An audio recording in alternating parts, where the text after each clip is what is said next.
In this video we're going to be checking and changing the fuel filter on a 97 Volkswagen or Audi, Passat or A4. On the passenger side rear, right by the gas tank, is your fuel filter. It's the one with the banjo bolt on the bottom. I'm going to try pulling down on the fuel filter to see if I can get it to come down.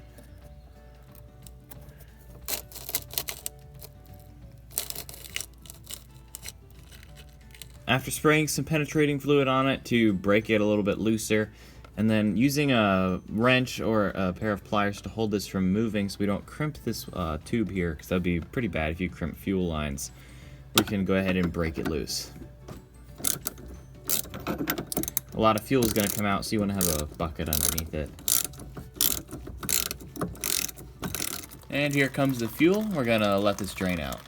Now we can take this banjo bolt and push it out of the way so we don't have to worry about crimping that. Now with that out of the way, we're going to go ahead and pull this back all the way down. And then there's a banjo bolt on the other side of this as well that we need to remove.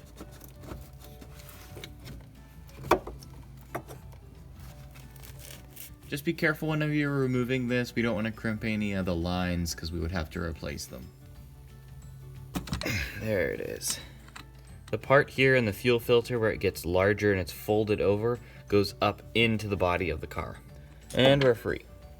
You can see just how dirty this fuel is. There's a lot of debris in there. To show you how much debris is actually in here, I'm going to thread on a piece of tubing and then we can blow out the opposite direction and see how much is actually there. We'll pour some gasoline. We'll pour some in the top here, let it soak, and then we'll blow it out the other way. Blow it out and see how much we actually have in here.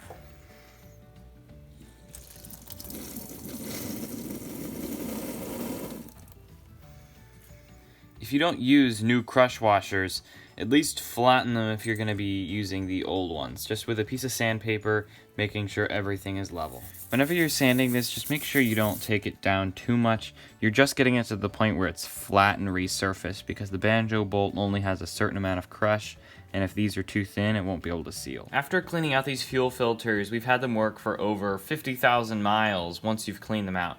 Now, this one is really starting to corrode. There's some deep rust in there, and you don't want to take the chance with this rust that under high pressure it can fail, and you'll have a pretty bad fuel leak.